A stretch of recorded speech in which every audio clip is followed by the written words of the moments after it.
Helper in law NGO जी जी जी आपने इसकी बुनियाद रखी, इसका क्या काम है और अभी करंटली ये किन प्रोजेक्ट्स पे काम कर रही है? सबसे इम्पोर्टेंट और सबसे जो फिजिबल प्रोजेक्ट है वो हेल्पर इन लॉ है। इसके तहत हम फ्री कंसल्टेंसी प्रोवाइड करते हैं लोगों को। इसका वही मैं कहूँगा कि दारोमदार फीडबैक पर होता है जो हम शो करते हैं, उससे जो लोग हमें इंगेज करते हैं फिर उनको हम इस प्लेटफॉर्म से उनकी कंसल्टेंसी करवाते हैं। उसके अंडर ये हेल्पर इन लॉ के नाम से हमारी NGO है वो काम कर रही है। वो लोकली लोगों को सर्व करना चाहते हैं, हम अपना नाम नहीं बनाना चाहते।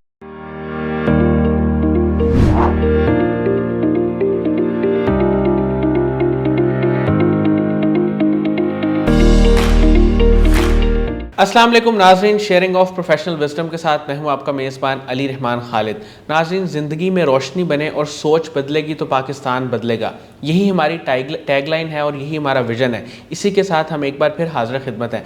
आज जो गेस्ट हमारे साथ मौजूद हैं इनका बहुत एक्सटेंसिव काम है लीगल अवेयरनेस पे। ये बुनियादी तौर पर तो एक लॉयर हैं, एडवोकेट हैं, लेकिन इसके साथ साथ ये टीचर भी हैं, मीडिया पर्सन भी हैं।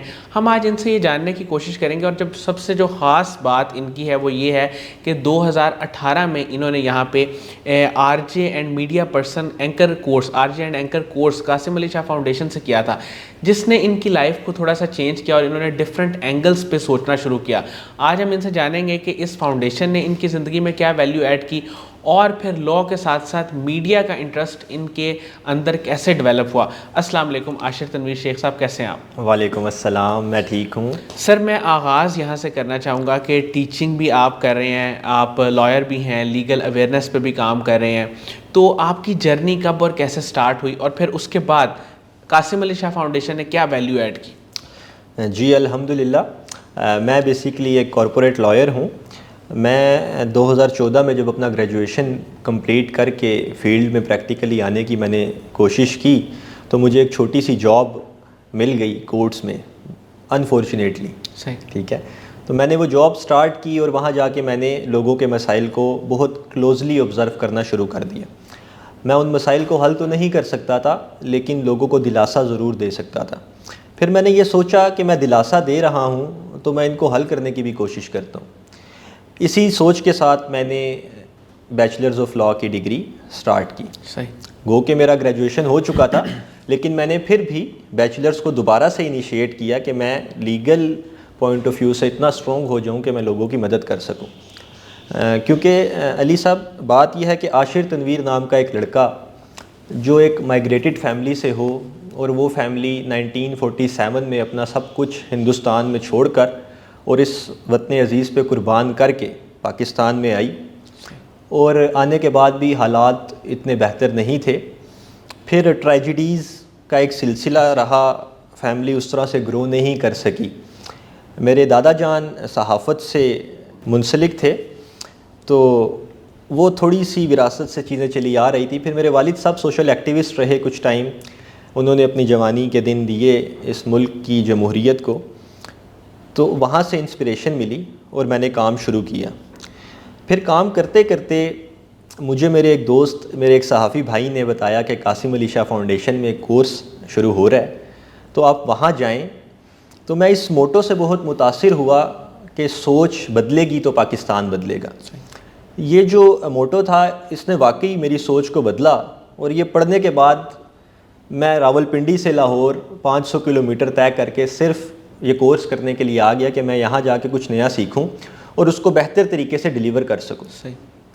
यहाँ आने के बाद जो सेशंस हमने अटेंड किए उसमें वाकई मुझे मालूम हुआ कि मैं कहाँ कहाँ और क्या क्या गलतियाँ करता आ रहा था अपनी ज़िंदगी में।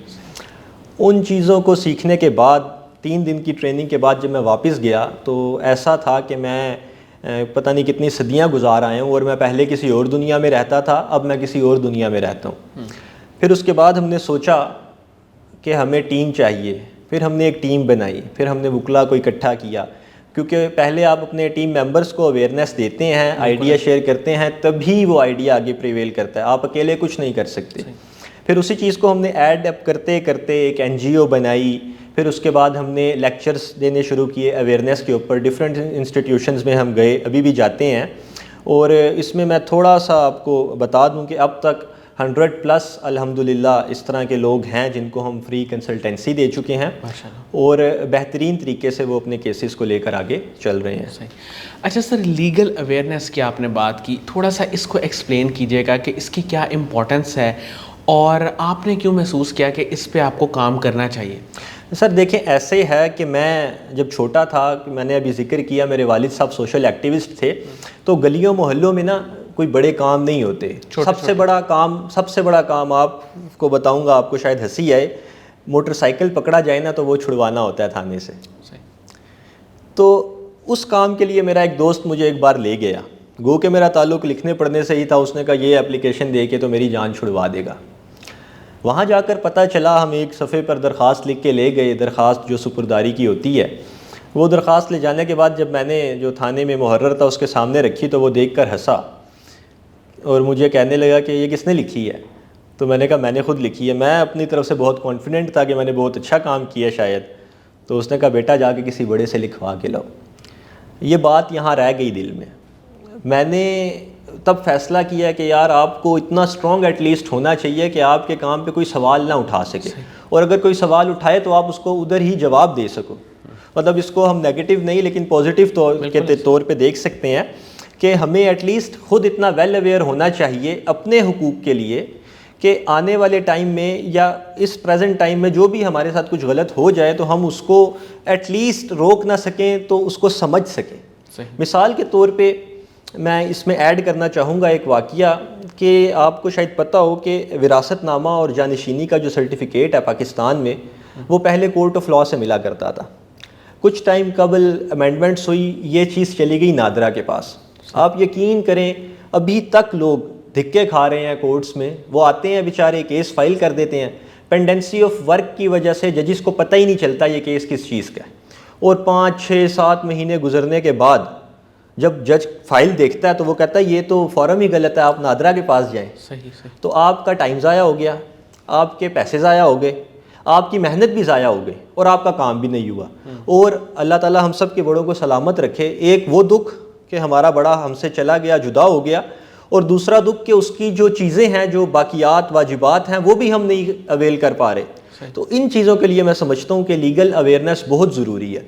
इसी के साथ एक और नुक्ता आपकी इजाज़त से कि हरासमेंट का मामला जब से को एजुकेशन ज़्यादा हुई है, बदकिस्मती से पाकिस्तान में हरासमेंट भी ज़्यादा हो गई है।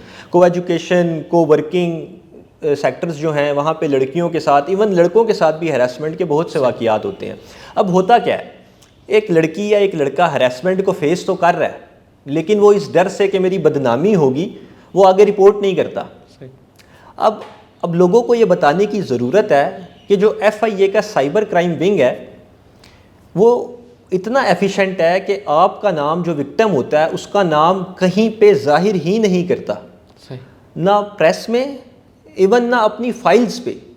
और ये भी मैं मैसेज देना चाहूँगा यहाँ से कि साइबर क्राइम विंग पाकिस्तान का most cost effective and time effective wing है। उस फॉरम से सबसे ज़्यादा इंसाफ, मोर देन 90% केसेस ऐसे हैं जिनमें सज़ा एग्जीक्यूट हो जाती है with in the passage of 3 और 4 मंथ्स। ये बहुत इंपॉर्टेंट है ख़ास तौर पर ख़वातीन और बच्चों के लिए सर, जो इस चीज़ को फेस कर रहे हैं। बिल्कुल रिपोर्ट नहीं कर पाते, फैमिली का प्रेशर होता है, घर जाके वालिदैन को बताती हैं या बताते हैं, वो कहते हैं बच्चे बदनामी होगी, साइड ले लो। हम क्यों साइड ले लें यार, हमारा हक है, हमें उसे अवेल करना चाहिए।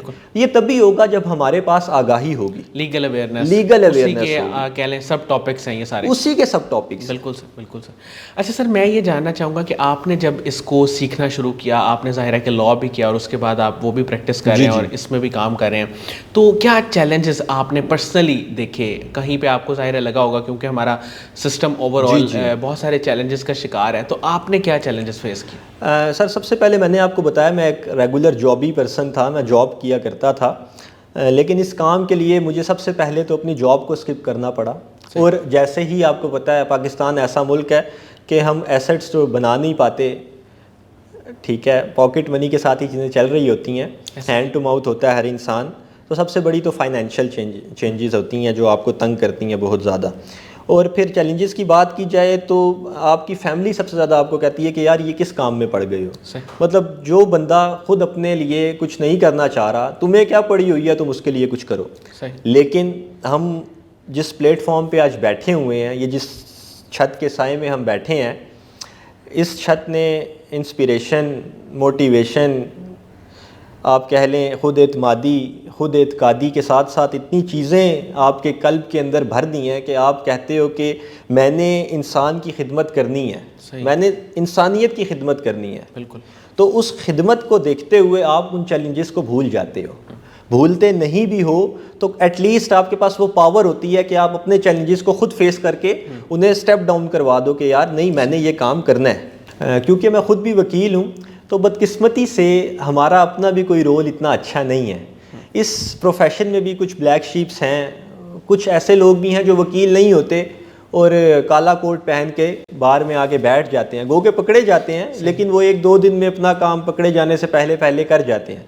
तो इस तरह के लोगों से बचने की ज़रूरत है, और ये भी बहुत बड़ा चैलेंज है एतमाद को बहाल करने के लिए।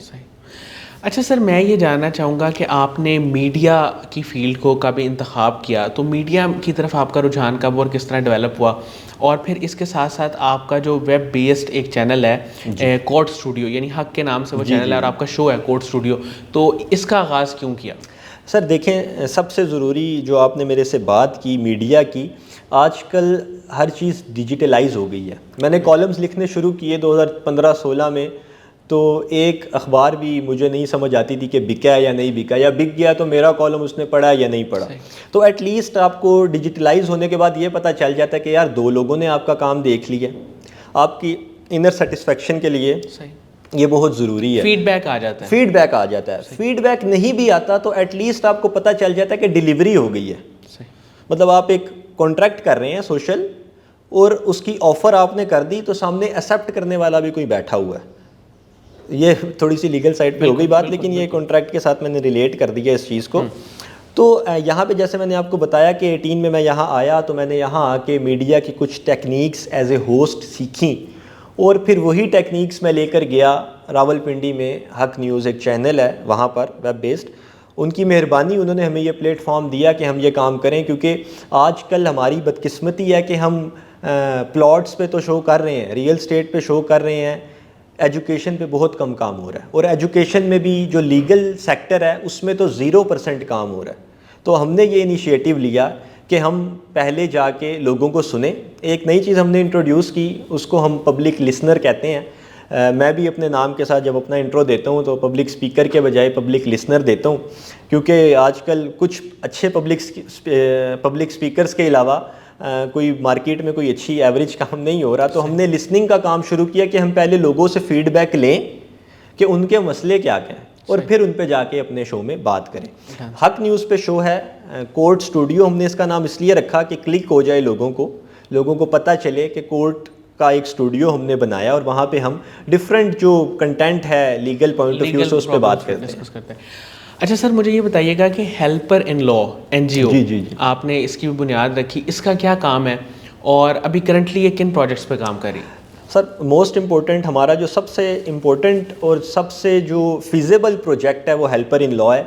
इसके तहत हम फ्री कंसल्टेंसी प्रोवाइड करते हैं लोगों को। इसका वही मैं कहूँगा कि दारोमदार फीडबैक पर होता है। जो हम शो करते हैं उससे जो लोग हमें इंगेज करते हैं, फिर उनको हम इस प्लेटफॉर्म से उनकी कंसल्टेंसी करवाते हैं।